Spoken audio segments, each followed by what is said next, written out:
We're 3 minutes late here. Call this meeting of the County Commissioners to order. Please join us for the pledge.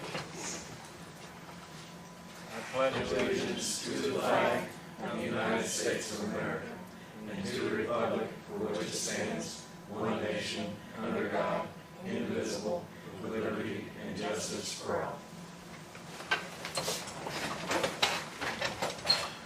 Welcome and thanks everyone for being here today. We'll begin with the minutes of our September 6th meeting. And everybody had a chance to read the minutes? I'll make a motion that we approve those. Second. Okay, we have a motion by Tracy, second by Dale to approve the minutes of the September 6th meeting. All in favor signify by saying aye. Aye. 3 ayes, Jane. First thing on today's agenda, Circuit Court Judge Hubert Brandstetter had a 144 request in, and he couldn't make our meeting today. And we have the 144 request here for a clerical position in the court for Melissa Stichler. I'm not sure I'm pronouncing that name right.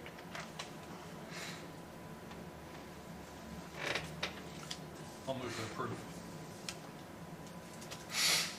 I'll second that. Okay, we have a motion by Dale, second by Tracy to approve the 144 request for the Circuit Court for Melissa Stichler. Any further questions? All those in favor signify by saying aye. Aye. 3 ayes, Jane.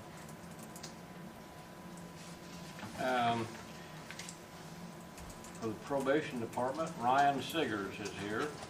Ryan? Hi. Afternoon. Came to you today because I have a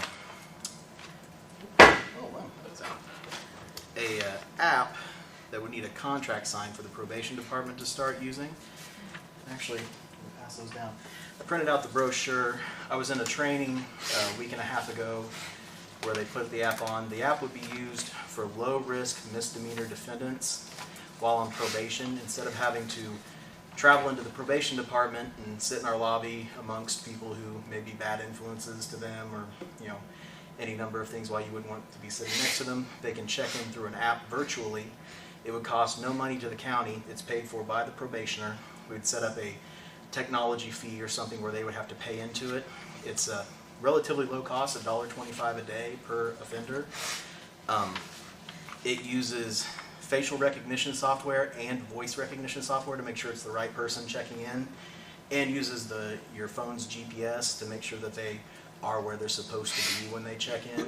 It offers classes that they can do through their phone, anger management. I have a whole list of classes if you'd like to look at that too, that they can do for free through the app, and they will send us their certificates that we can turn into the court. It has a myriad of other uses. You can basically tailor it to however you want it to do. The company Track Group is actually who runs our juvenile ankle bracelet program. We've had great success with them. No hidden fees, no issues. Our sales rep, I have her cell phone number. She's in Indianapolis. Their IT support's in Indianapolis. They've been great to work with for the last 6 or 7 years, how long we've been working with them. I had hoped to have an actual contract for you all to look at today, but their CEO was on vacation, and so he would have to approve everything. But I've been talking with him. I asked him if he could word it in such a way that if this was very successful, and say community corrections or even the drug court wanted to try this as well, we could do us under one umbrella as like Fayette County Justice or Fayette County Government, because if you get to a certain number of people, 400, the cost drops to $1 a day. So it'd be more efficient, and then it's an added layer of supervision for certain people like the drug court could use on top of what they're already doing. So I would just hope that if I can bring you a contract hopefully by the next appointment, or catch up with all 3 of you at some point, that you would approve the signing of that contract for us to be able to start working with them and see how this goes. I have Judge Freed and the prosecutor's office are all on board with this. They think it's a great way to it saves us time instead of having to go out, get a person, bring them back for an appointment, meet with them, talk with them about whatever they want. The app handles that. You can ask questions, they answer it. It sends us an alert whether they did or did not check out, and then we just have to make a quick note in our computer system. So they say, the company, which take that for what it is, they were trying to sell us something that day, you save anywhere from 20 to 30 minutes per person you put on that for appointment times. So we've been looking for something to do with low-risk offenders for a while now. We looked at kiosks. They're very expensive, like $40,000 up front, and then you have to make up your money on the back end. This is pay-as-you-go. So we get a contract, never use it, it costs us $0. Or, we use 2 or 3 people, it only costs us, 2 or 3 people, and they would have to pay for it themselves. We wouldn't put anyone on it that couldn't pay for it. Is this in addition to probation fees? Yes, it would be a technology. So they could make an election to be... to not. So it's going to cost them $40 a month or whatever to do it, and they could say, hey, I'd rather just meet, yeah. In the future, if it was going great and we found additional funding, maybe to cover a handful of people, But I was thinking more for people, we have people who live in Greenfield, Indianapolis, outside of town. But with the price of gas, I'd rather pay the $40 instead of having to drive down here, every month or every 6 weeks, however often they'd have to come in. And, I know several people that would have done that while they were on probation, instead of having to make the trip down here, take off work, come down here, sit in our lobby for 40 minutes while they wait on their appointment. They talk to us for 30, 40 minutes and then leave. So it's just something we've been looking at, and I think this is going to be kind of the future of things. Either way, there's about 12 companies developing that have or are developing these types of apps for community corrections, probation, parole. Parole in certain states already use this app as a way for reintroducing people into the public. So it's kind of, you have that extra layer of supervision while they're transitioning back into the population. Will there be 2 questions that I will be looking for in the contract? Will there be any requirements for us to have a minimum amount of people on it? And 2, will it isolate us from being allowed to use another program or another type of monitoring app if we find one we like better? No, I think it's, if we wanted to break the contract, I don't know if they're year to year or what, but there's no fees or anything like that when they were talking to me about it. There's not like hookup fees or startup fees. I think it's just so that we would, we're going to be putting a lot of, confidential information into the app, as far as building a profile and having it, link up to our systems. That I think that's more what the contract seems to be, because Track Group, they've been great to work with so far with the ankle bracelets. So It's the same company? yeah, same company. This is just a different division. I think they're starting to realize that, they develop hardware, these ankle bracelets, and they're extremely costly to develop and then maintain. Everyone carries a phone around. All you have to develop is the software, put it on the person's phone, and you're good to go. Software development's much cheaper than hardware development. So I think this is kind of the way they're all going to start moving eventually, for people that don't have to wear the tether all the time, that you can kind of trust out on their own, don't need to know where they're exactly at every moment of the day.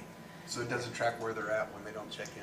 No, I think you might be able to say, hey, where is this person? Because you can also use it to message and FaceTime. Like if you want to send a secure message to them, or they want to send a secure message to us, it's kind of like a text service, but it only goes through the app, so you don't have to give them a cell phone number, and they don't have to try to call into our main number, then hit 2 for adult and wait and see if we can pick up. It just sends us a message that would pop up on our desktop as a kind of a little pop-up, and you can reply back. So it sounds like you probably could, like, that would be the only downfall, I guess, if we couldn't see where they're at, maybe. Yeah.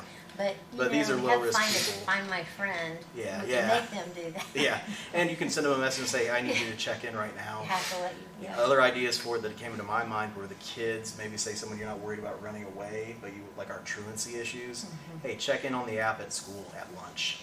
That way they don't have to wear an ankle bracelet. Kids see that. You kind of get a stigma attached to you walking around school with an ankle bracelet versus they're all like this all day long. Who knows what you're doing, Be a way to say, hey, did you go to school today? Well, check in during lunchtime so I know where you're at. Now, do I understand right, Ryan, that this app would eliminate the need for an ankle bracelet? No, we wouldn't get rid of our ankle bracelet program, because those are kids that we want to know where they're at all the time. We've been using our ankle bracelet in lieu of detaining kids recently, because the detention centers aren't taking kids like they used to. They're having the same shortfalls as everything with employees right now. And I'll call YOC, and they won't take any kids from us because we don't have a contract with them. we've been using the Dickinson Center, and it's every once in a while, if they have a bed available, they'll take them. Well, I've had kids commit, felonies, violent felonies, and I can't find a place to take them, so we've been putting them on an ankle bracelet and telling their parents if they leave home, this is going to get worse. So I wouldn't get rid of my ankle bracelet program. I think that's working great, but this would be more, I'd say 99% of them would be low-risk adults, people that you're not really worried about where they're at per se, but it would just save them the time and effort of actually coming in, and save my officers the time and effort of having to physically meet with them, interrupting their day, where they could get more of our moderate and high-risk felons and misdemeanors in that we need to keep an eye on for the safety of the community. So there's benefit on both ends. Correct. Of the spectrum. Do you anticipate having a written contract in a couple of weeks? I would hope so. I assume when I walk out of here, I'll probably get an email with it, is usually how it goes, or I'll have one first thing tomorrow morning after I've missed this meeting. But yeah, I would hope I would have all that squared away by the next meeting before you. And would Yeah. Mr. Wesley, would you want a copy of that ASAP to look over? Please. Yeah. So I guess do I need to ask to table this until next month, and just give you a heads up of what it is and see where we're at? Well, we certainly do appreciate the heads up on this. Yes. But, it's hard to approve a contract That you don't can't have read. a contract Yes. to look at. Yeah. Okay. Well, I appreciate all of your time. Is there any other questions or anything? I think it'd be a good thing for us. One of those things that would take the workload measure down on the officers, who you're actually seeing, and make us more attentive on the violent and higher risk people. Mm-hmm. You want to table this discussion until we have a written contract to consider? I'll move to table.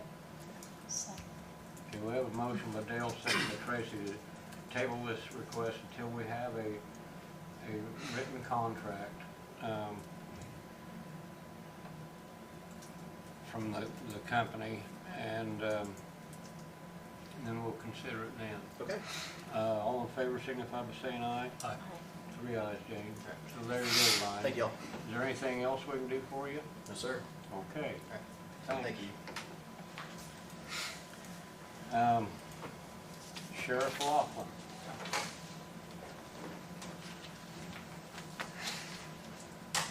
Good afternoon.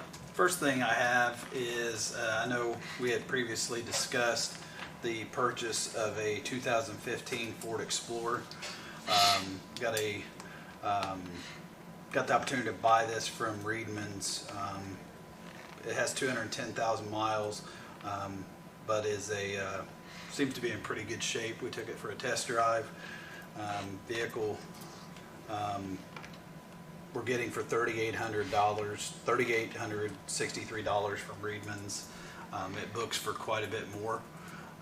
This is something that we plan to use at the high school for Aaron McQueen, to keep that, since it is high mileage. It isn't something he'll be driving around a lot, just back and forth to school and some off-duty use. Aaron's not a big off-duty vehicle guy, but just to put his truck back on the road.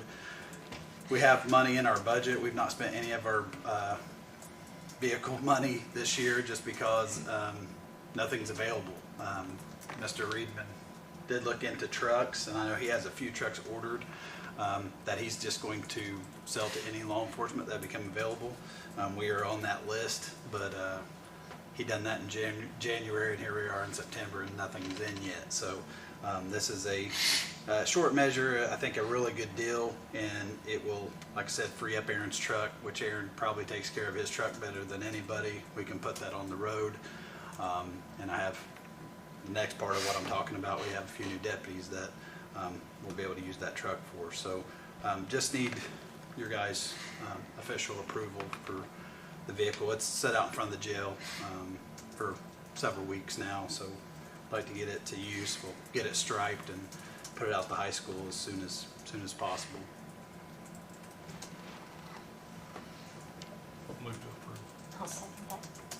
Okay, we have a motion by Dale, second by Tracy, to approve the Sheriff's Department purchase of a 2015 Ford Explorer for, what was the amount? $3,863. $3,863. Any further question? All those in favor signify by saying aye. Aye. 3 ayes, Jane. Thank you. Is there anything else? Yeah, the next thing, just to update you guys on the deputy process and where we are with that. I know we've spoke about this COPS grant that we were going to get, trying to hire somebody to replace Aaron on our road division. We're still waiting to hear the results of the grant. I think Jolisa, last time we talked, she feels like September 30th we'll have some type of answer on that, how that will be funded. Obviously, as we've discussed and we've had meetings with the school since then, is who's paying for what. If the grant goes through, the grant will pay the salary, school's going to pay the fringe, county's not any money for the first 3 years, at least this part of the county. Taxpayers are still going to pay for it through the school, but and if not, the agreement was that the school would pay the full salary and the county would handle fringe. So we're waiting to hear on that grant, hopefully by September 30th. In the meantime, we have taken 2 individuals to the merit board. Since we last spoke, Bobby Reveley has retired. His last day will be Thursday.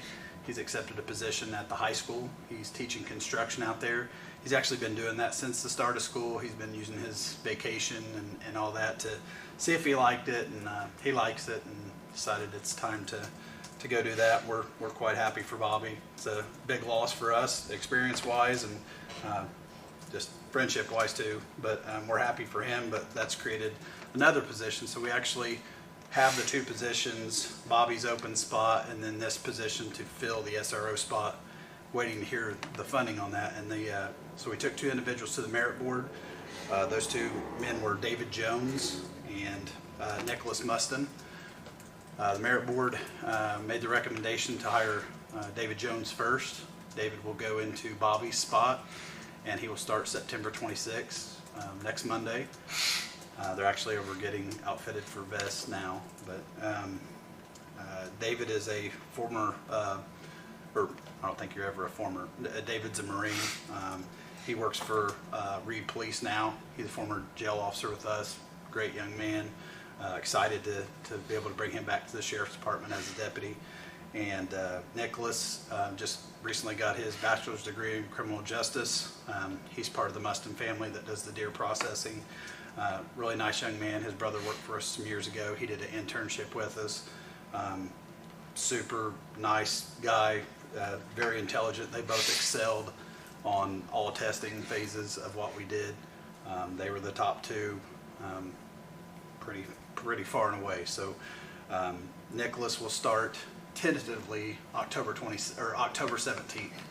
That is to wait and see what happens with the grant, who's paying for what, how the funding is going to work on that. If we have to push that back, I explained to him that may happen. If we don't have a clear-cut thing on any information on the grant, we may have to push that back. He understands that. So trying to do what we can in the meantime to have him ready to go. The way the academy's going right now, it may be some time before we get them there, so they give us plenty of time to get them out and training, doing some FTO stuff with our officers. David has completed the Tier 2 part of the academy, but he will still have to go through the full academy. Both of them will have to go through the 16-week Indiana Law Enforcement Academy. But David's had some experience as a police officer working up at Reed, and he's probably a little further along in how soon we will turn him loose on anything. But our goal is to bring them along slowly and get them plenty of training opportunities before we do anything with them on their own. So just wanted to update you guys on those. I know we discussed that. You guys had approved me hiring in those spots, but didn't know that Bobby was going to retire in the meantime too, but here we are. So any questions about that? Basically just information to make sure you guys are caught up. It was on Facebook and the paper, but I haven't really had an opportunity to talk to you 3 at one time to tell you all that. So It's all news to me. I don't do Facebook. oh, okay. Well, I won't be after January 1st. Okay, now do I understand you right that Nicholas Mustin, his hire is contingent on the SRO grant? Well, it's not contingent on that. How it's going to be funded. So if hypothetically we don't get the COPS grant, we had agreed previously that the school would pay the salary and the county would pay the fringe. So we're just waiting to see how his position is going to be funded. I think you guys and the council agreed that we would add that spot, but I want to make sure we know how it's funded before we, I don't want to For sure. have our payroll people having to pay him one way for 2 weeks and then switch it around. I don't want to create chaos. So, and we have some time to get him in. We're going to take him next week and get uniforms going with him and stuff. So we're going to, like I said, bring him along very slowly. But yeah, we'll wait till at least hopefully by October 17th we know something, and that hopefully that 2-week gap, 3-week gap will give us time to speak with the auditor and figure out that money and how the school's going to compensate for their end and all that. So. Okay. Is there anything you need us to do today? I don't think so. I just wanted to get you guys updated on that, and if you have any questions, let me know. And I did plan. Like I said, they are getting fitted for vests. My plan was to bring them over and introduce them to you guys, but maybe I'll bring them to the next meeting so they can. You guys can get to know them and put a face with the name. So. That'd be fine. Okay. Yeah. Thank you very much. Thanks for the update. Yep. Joey? Yep. Can you stick around till after the meeting if you've got time? Yeah, I'll be over. You guys just want to text me when you're done, and I'll come back over. Okay.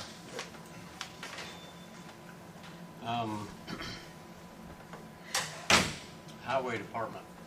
Jay, do you have anything for us today? Well, rough getting old.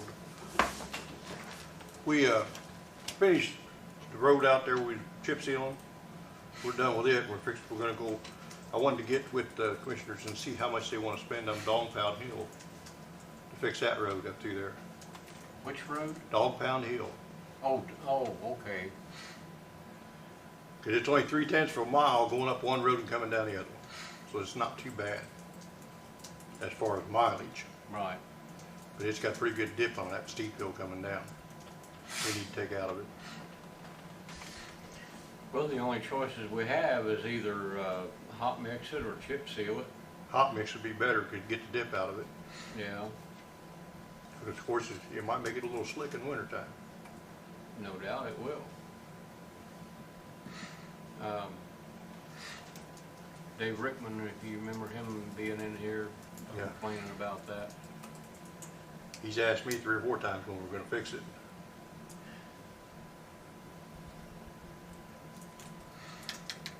So you want to know how much money we want to spend Do on it? you want to pave up to one side, pave down the other side, and that way you won't have to worry about it. We'll take the broom up there and put the plow in front of it and widen it out a little bit so the paver will fit up it good because it's narrow. Yeah, And it'll make a good road. If they go up one side and down the other side, they shouldn't have no problem. okay. Have we got enough money left in this Oh yeah, year? we're still in good shape. Okay. Well, do you want to give the animal shelter a new road this year or not? Yep. I think it's a long time coming. It's needed. Yeah, it needs it. Well, I think you've got your answer there. Okay, there's that. And I wanted to show you this before I get done. What'd I do with it? Come on.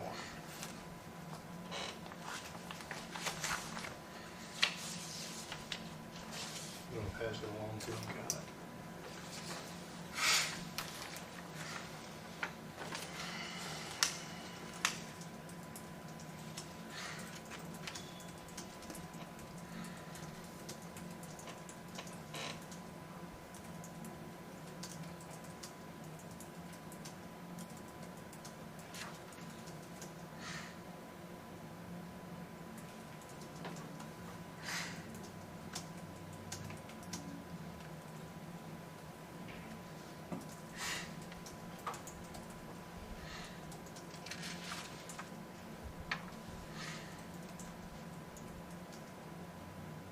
That's not all the employees on the back. We had some refuse to sign it.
Jeff, have you seen this? I don't know. Okay.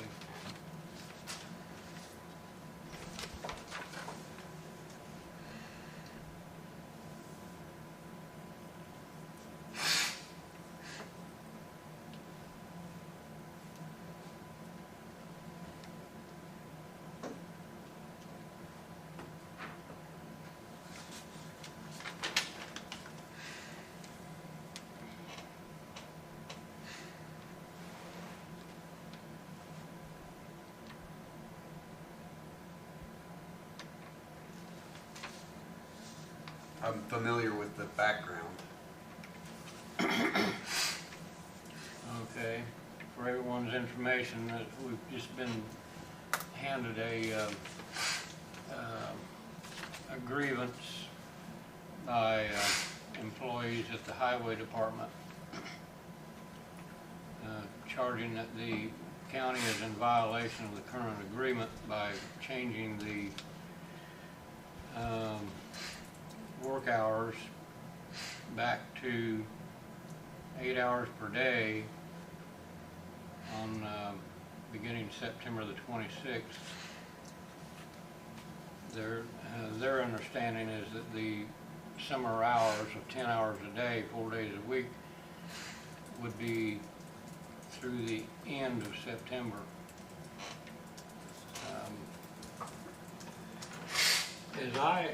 As I read the agreement, Jay, personally, I don't think we're in violation. I don't know whose job it's going to be here to. We need to be careful because the grievance process, Yeah. go through the grievance process, but I would agree that. I wrote the answer on it. I haven't signed it yet. I'll give it back to him tonight when I go back. And then typically we would then, there's a committee that it goes They before. can follow that procedure, yeah. Okay. I just wanted to let you know what was going on. All right. So you don't. When will you go to the next step with this? Well, the next step is theirs. Okay. I'll give that to them as my answer. Okay. So And then they have to, You give them the answer, do they then appeal before this board, or I think, it's been so long since I had one. I they don't either remember. appeal before this board or there's a committee that's set up? Yeah, I think they appeal before the board. Then if they can't get it, then they can go to arbitration. Okay, well, we'll review the proper procedure and then go take it from there. Okay. I just wanted to let you know, I was gonna change the hours last week. If I'd have been there the whole month, I'd have started on the first of the month, because we got an hour and a half of dark, We're losing that much time every day. Mhm. And then when they come in, they come in off the road by 3 o'clock to miss the buses, and we're losing that time down there too, so. Well, I guess we'll have to get into all that. There's trouble when school starts, it not only the night hours ruin you, but you gotta wait for the buses before you can even close the road to do anything. And that's usually 8 o'clock, so. Okay. Other than that, do you have anything else? Nope, that's it. Um, I you- got one. Go ahead. In our water board meeting, the gentleman, I think it was Mr. Sparks, out on 400, said there's a culvert by his house. It's, what do you say, about a 5-foot culvert, and it's about 4 foot full of debris. I can't remember the exact address he said. It's on 400, there's a little pond there that goes under, goes down to the pond, I think, I'm not sure exactly. I can get out there and check it. Yeah, if you look on the left side as you're going. Right north of his there's a house? little pond, Right north of his house? well, I guess he lives on the south side of the road, the culvert goes under, there's a big ditch in there, a big swale in there, he said there's a canyon there, and there's a little pond just near your side of the road. Before you get to 275, On 400. probably, On 400. yeah, probably just 400 or 500 feet up from 275 there, west of there. Yeah, he says it's clogged up, and he gets about 2 or 3 feet of water in his that ditch. Okay, I'll get out there and check it. That's all I got. Tracy, you got anything? You wanna hand me that? She needs a copy of it. You need a copy? Then keep that one, I got another one. Oh, okay. Okay, Jay, we're not, we're by no means finished with all of our chip seal and. Paving, no, not done yet. I called the guy at Southeastern Friday, Monday. I'll show you the pictures. Easy way to explain what it's doing. I showed him the deal.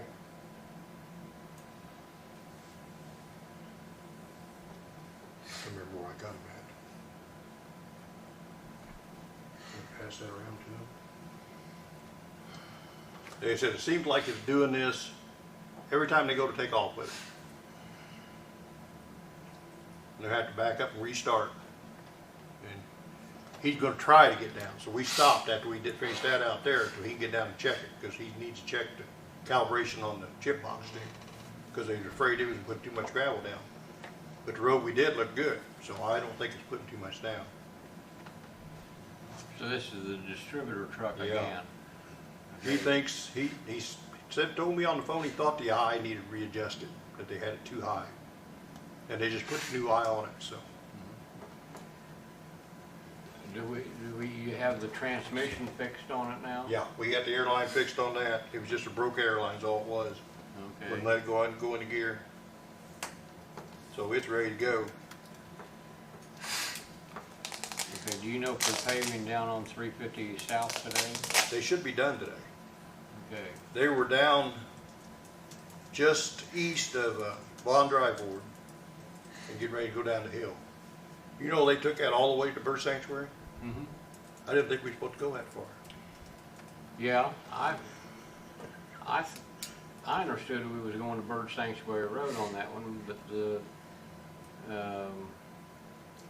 down at Alpine, I thought I couldn't remember how far we was going down there, so we went farther than I anticipated. Yeah, they went all the way to Columbia Blacktop, Yeah, down Fort Coltrane. They did a good job. yeah, it looks We pretty got good. a lot of gravel put down on the edge of it when we get a chance here. Right. And we can get that done before too long, can't we? But once we get caught up on everything else, because it takes at least half the crew to do it. Time you try to haul gravel to it and put it down, gotta have somebody there to blade it off and then sweep the road. But we'll get it. Okay. Well, thanks for the update. Surveyor Bill Mackey, do you have anything for us today? No, I don't have anything. Okay. Oh, sure, you got something. I think Mr. Judd's here. I don't need anything. Do you have anything, Colin? No, I don't. Okay.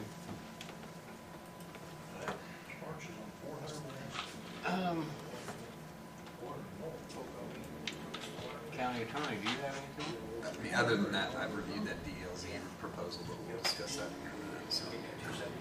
Okay. Anyone have any mail you want to share? Do we have anything under old business you want to bring up?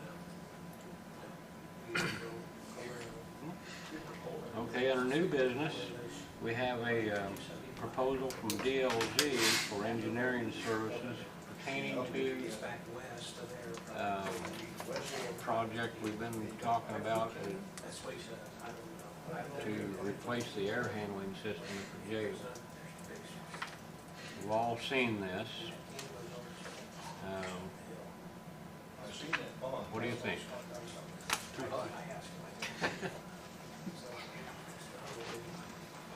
Yeah, I would agree. It was a lot more than I expected.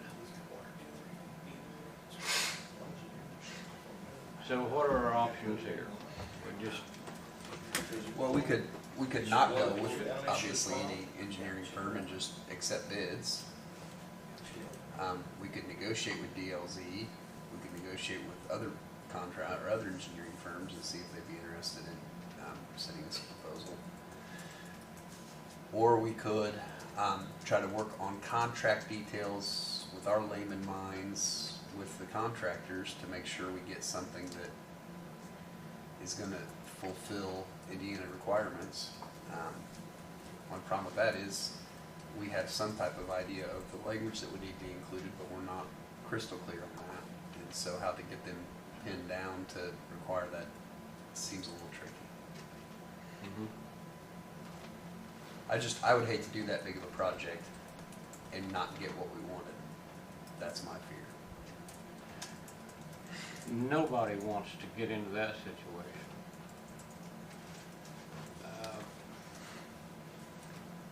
But I don't think we want to make it more than we had originally planned it to be either. Absolutely.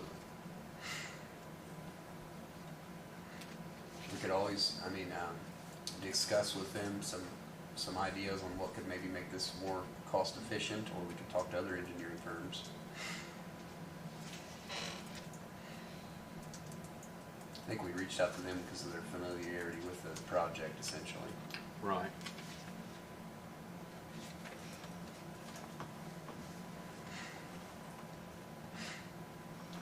Well, I agree. I wasn't expecting to have to spend $30,000 to study a project that size.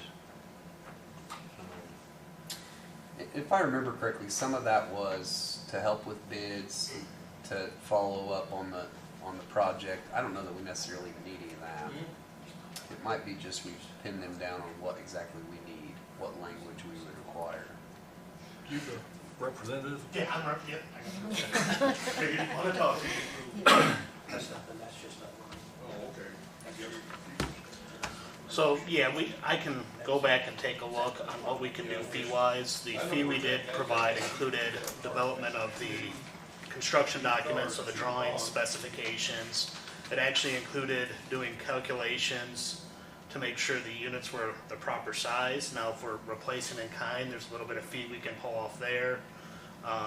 And then it did include helping with bidding, so attending a pre-bid meeting, answering any RFIs, and preparing any addenda which you're going to want to have as part of the bidding process. And then it does include construction administration.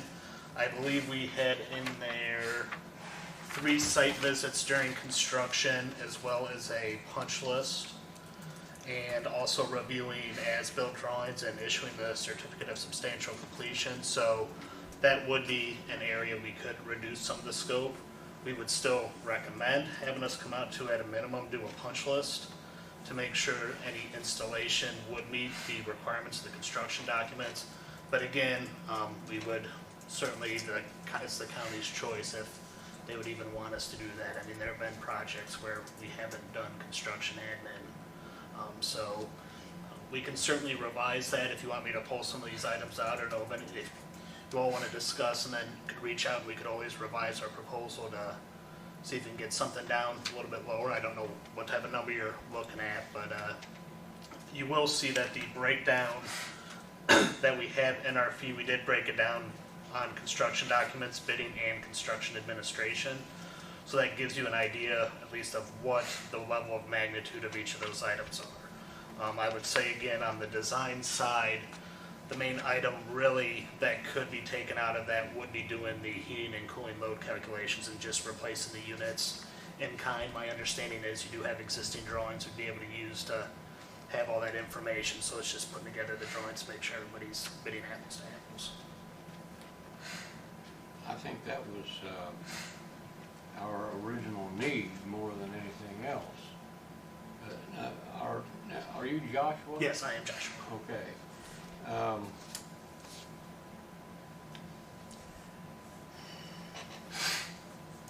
Well, I'm not the only one here today. What do you say, Neil?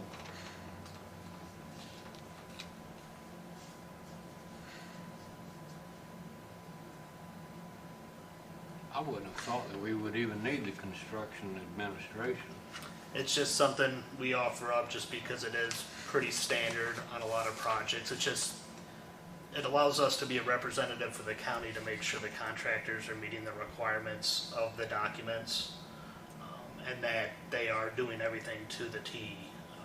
But it's something that it's really just the county's call on whether they see that's something being necessary or if they're concerned about that or not. Okay, would you call this a full service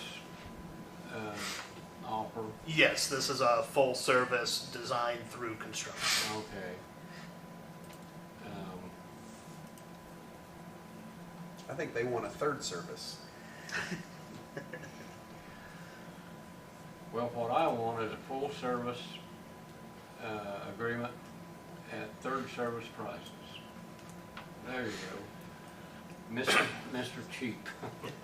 I would feel comfortable if they prepared, it really, our main thing, just to be honest, is we're doing a $500,000 project and we'd really like to make sure it's going to do what our hope is that it will do. Mm-hmm. I don't think that we need you there to make sure that the contractor, I mean, if the contractor signs an agreement that has the language of what's required, I feel pretty comfortable we can handle that component. Would you agree with that? You know what I mean? I think that can get rid of some of that cost.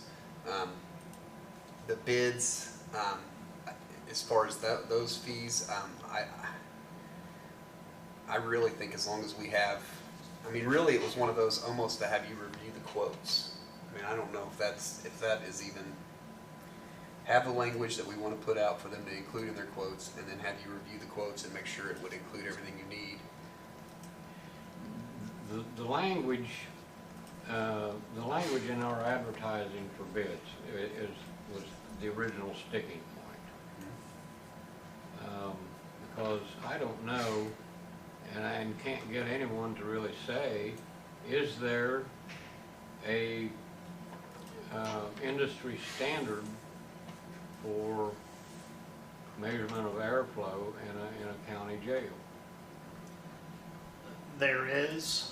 That starts to get in, quite honestly, even more than just replacing the air handling units. There are current codes, the International Mechanical Code, which Indiana is based off of, the 2012 version, on a certain amount of exhaust per cells and amount of outside air that needs to be provided based on occupancy. But that's more geared toward new construction, and how that gets into when you're doing a renovation and replacement of a previous design and how that works. I'm not a lawyer, that's just not, I'm an engineer, and that's not really my strong suit of knowing what is or is not required.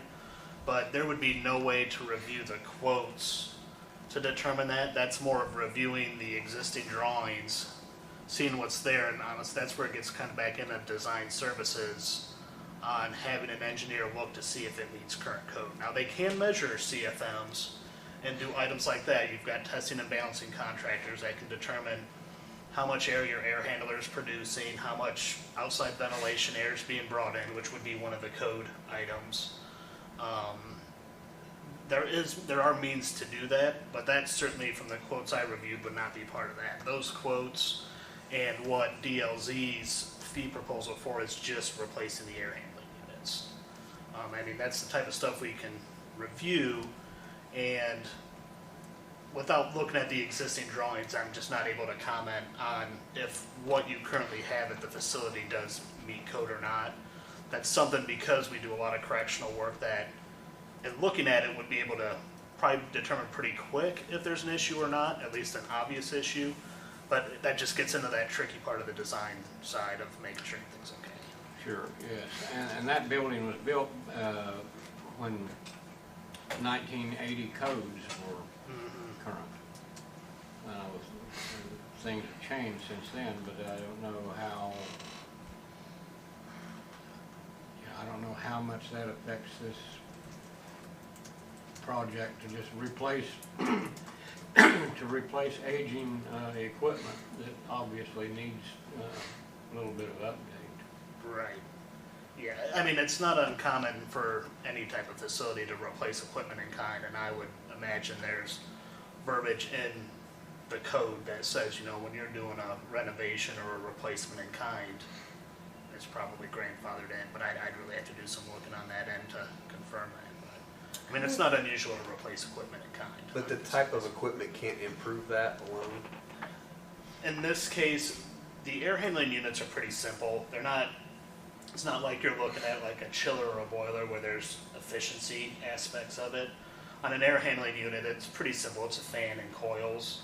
And it's one of those where you would be going in with the same capacity, because you can't just upsize it, because then your ductwork's not a proper size, your chillers, your boilers and all that are not proper size, but it may be right size. I don't know if you have comfort issues or anything like that in the spaces, but even if you do, is that because the units are undersized, or is it because they're old units and not operating correctly? So it can snowball pretty quick, but those type of units where you get energy savings or better performance on equipment like air handlers are the controls, the HVAC controls aspect, which is mentioned in our fee proposal and was mentioned in changing out the controls in the two quotes that you provided us that we based this fee on. But yeah, there's not unfortunately a magic bullet if ventilation air's not up to current code, or for example the cells are not exhausted. And I don't know, because I haven't seen the plans. And from our visual inspection 3-4 years ago, I wasn't able to tell specifically. So unfortunately, there's not, I guess, not an easy answer to that, and it's really a matter of the fact of if the units aren't working correctly, you need to replace them just so you have heating and cooling. And that's what our approach was on our prepared fee proposal.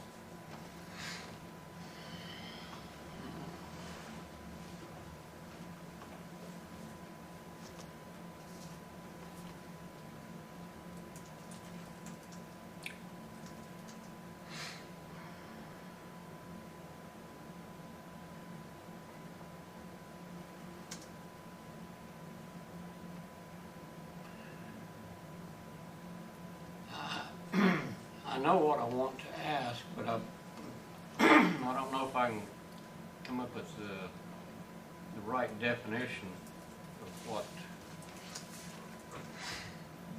what I think we were looking for here. Let me start out here. What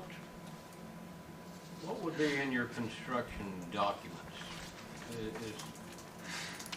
Can you explain that a little bit? Yeah, so the construction documents would be the drawings showing the locations of the units. We would go work with the manufacturer to get new selections with what the current models are that are available and configurations, and make sure they fit. Show that on the drawings, include any notes that require modification of ductwork to make the connections. Should be minor, but it may not be. Any changes that need to be done from a piping standpoint to make the connections.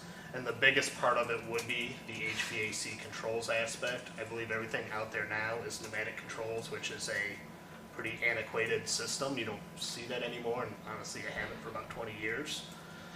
So it would be providing the documentation to make sure you're getting apples to apples on the control sequence, the sensors, and everything that need to be provided so the unit operates correctly. The controls are the brains of the system, basically.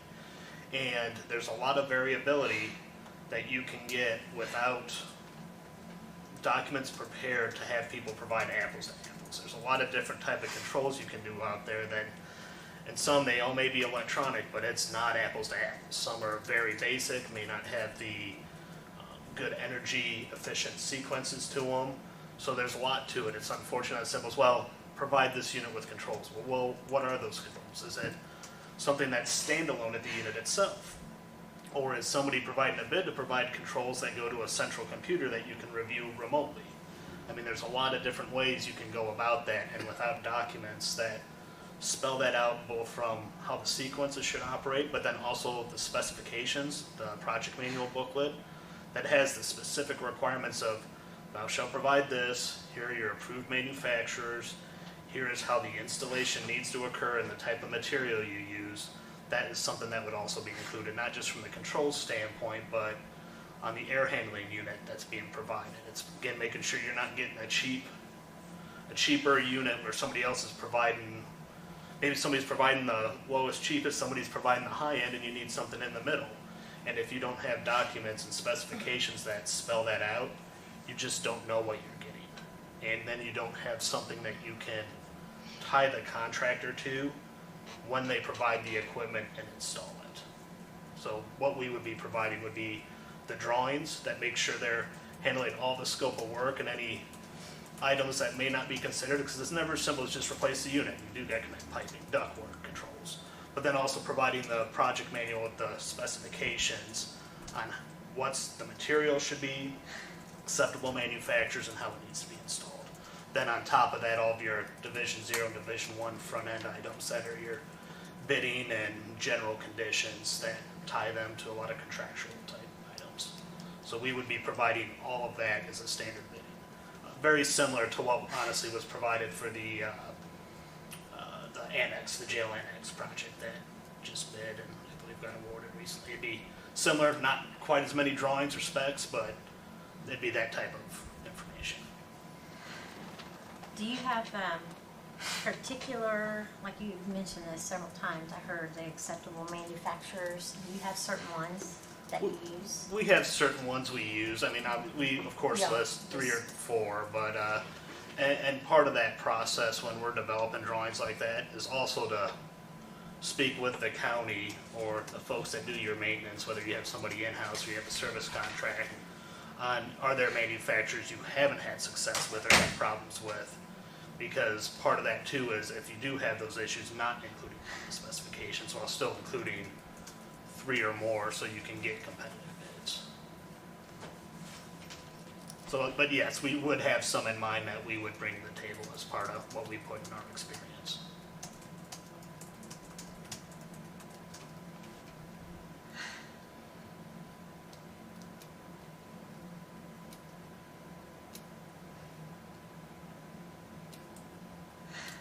You Do got you any have a thoughts about preference? this?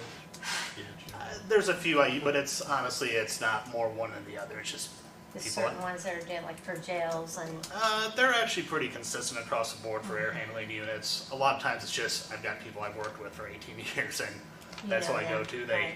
answer the phone when I call and they're pretty One thing I responsive. do know and remember from the money that we're spending this project on is it is needed, that the air quality, it is supposed to be with ARPA funds, that it would have to fall in line with, from the way I understood it, it would have to be, that would have to be part of the requirement that we would have for whoever did the job, that they would understand that we're making the quality of the air better based on this project. Which it would, from the aspect that of course you're going to be putting in filters and everything else that go with the units. And I mean, that's another item is, there's all kinds of ratings of filters you can put in. So it's making sure that that is properly addressed and anything that could do down the line with the design, because you can't go put a HEPA rated filter everywhere either, because without getting too much into the weeds, it often increases your motor size, which increases your electrical, etc. So yeah, I mean, you would through having updated filters that are going to be easier to change. I don't know if that's the case with the units that are there now. I know they're down in the basement, not overly difficult to access, but how the filter pole works on that. But there's information like that, and probably one of the bigger items, and we do include this in our fee proposals, the drawings would include the testing and balancing of the system. And assuming the existing drawings have the information I would expect they have on them, our intent was to provide drawings for them to rebalance the system as a whole, so not just at the air handling unit. Some caveats to that, that would go with a site visit that we had also in here during the design side to make sure the dampers are accessible to be able to balance it. But that's something that would help too, to make sure, I mean, when you've got a system that's been in use for 30, 40 years, over time it's gonna get out of balance for whether just naturally happening or somebody's up there and accidentally hit something and close something off. So we do have that included, and that would at least help from an end, or making sure that it's delivering what it says it's delivering. Does that fall under the administration or the document side of the construction? The balancing side, so that would be part of our design, where that would be on our drawings and the specification. We don't go out there and do the testing or balancing or anything like that. Now, where that would fall under the construction administration side is typically then they have to provide a testing and balancing report, and we would review that as part of the construction administration. So that's one of the shop drawings. Now, a lot of shop drawings are before construction, but that's one afterwards, to where we review it and make sure everything is what it should be, or if it's not, to help troubleshoot and figure out why it possibly isn't. So portion of it, of the requirements, what they need to do is in the construction documents we prepare, the review of it would be under construction administration. Well, Josh, here's what, I'll strictly speak for myself here. Here's what I don't want, because we, from the beginning, we've been looking at, say, the high side of the cost of this project. We figured could be as much as close to $500,000.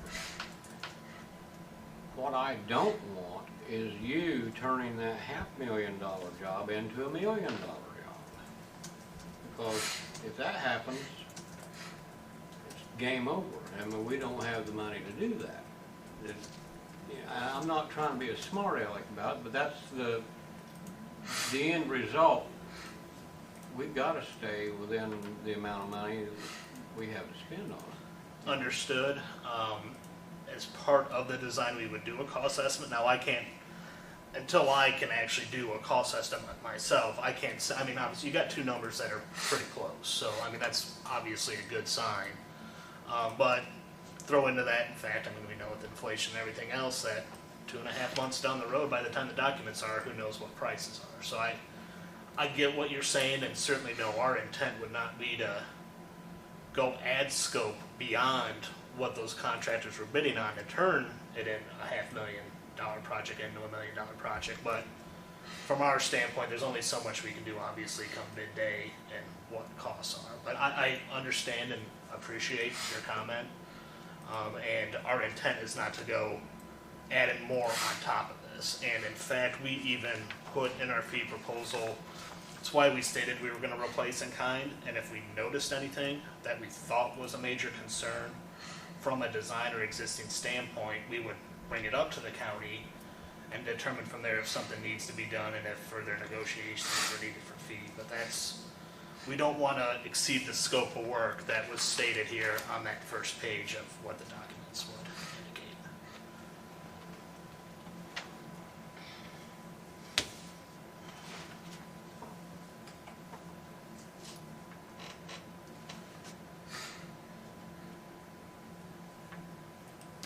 Well,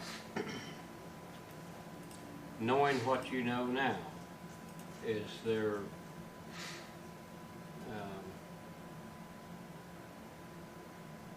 is there any way you can cheapen this up?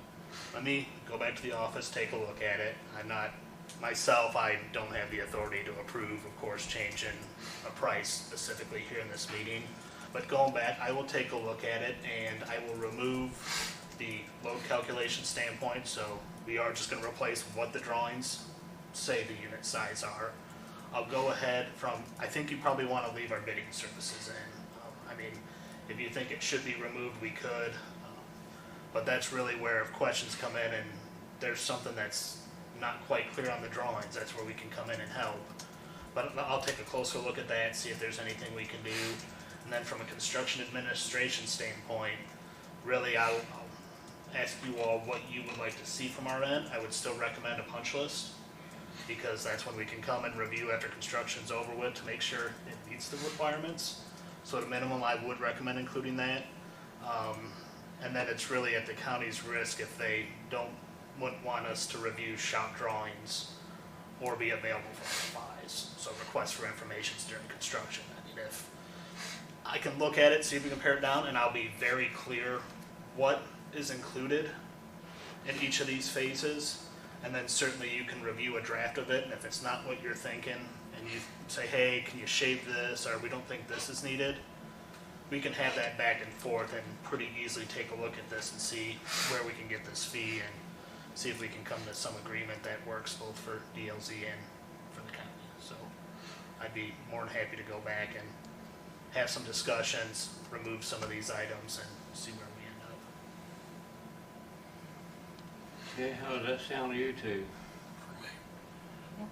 Well, would you mind doing that, Josh? We would really appreciate it. Absolutely, I will go ahead, I'll start thinking about that as I'm driving back, and then I believe I should be able to get something put together here fairly soon, hopefully tomorrow. It needs to go through our internal review process, but I'll try to get you all something, Dale. I'll try to send you something maybe by the end of the week.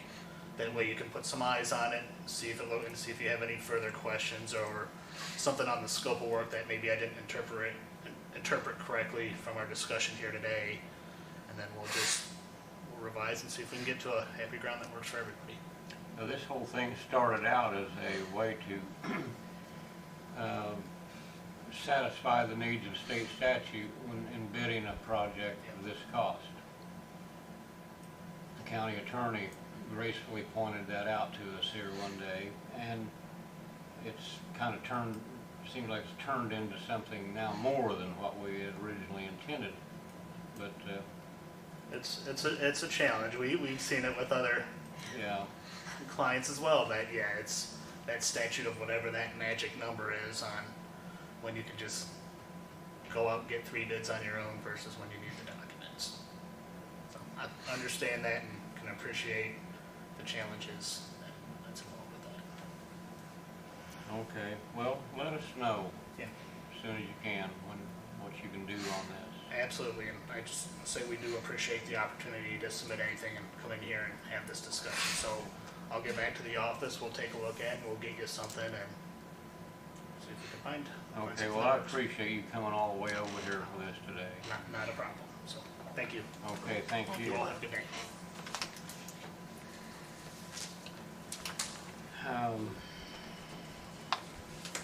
Got anything else under new business? Are there any patron concerns today? Okay.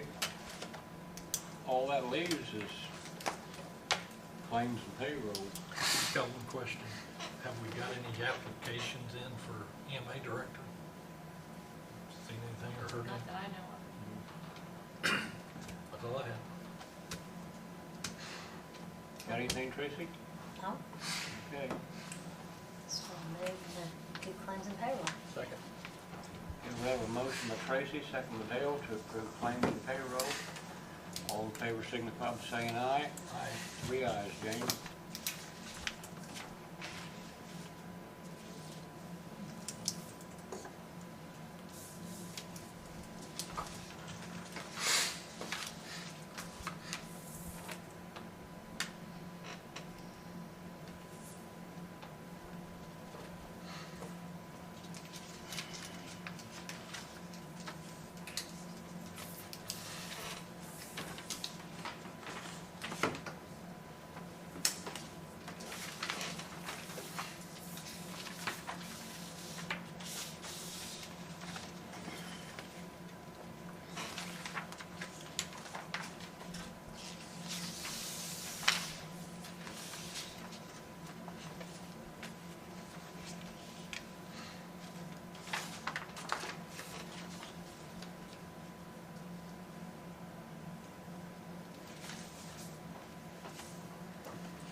Better check to see if there's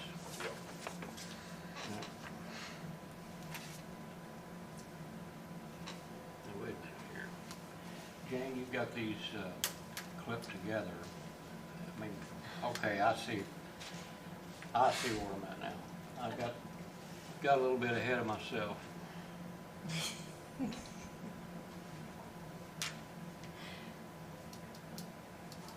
Wanting to get this over with and get out of here. We've been here since 10 o'clock this morning, and now it's after 3, so it's time for a break. Yes. That's why I got a coffee.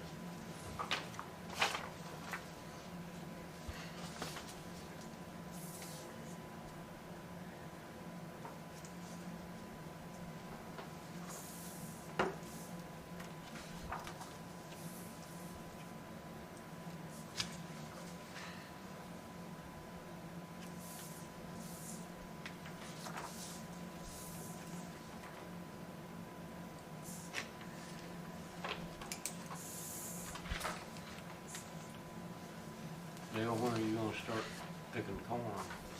Couple, 3 weeks. I'm gonna be going on the beach in about 3 weeks. It's drying out fast, ain't it?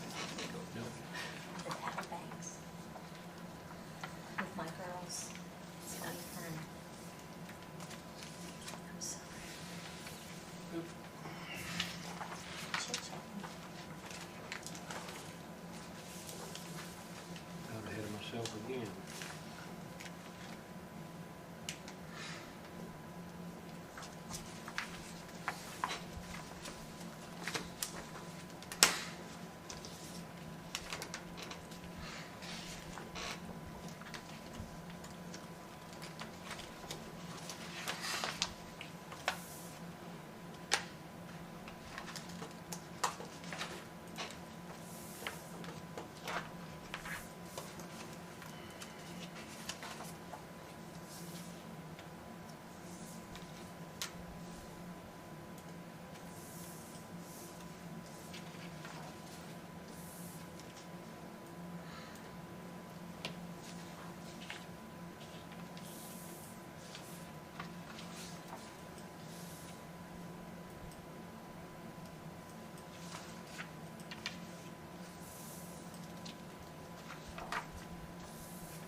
Adjourn.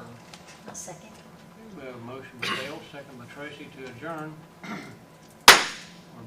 All in favor? Aye. We're adjourned. Thank you all very much.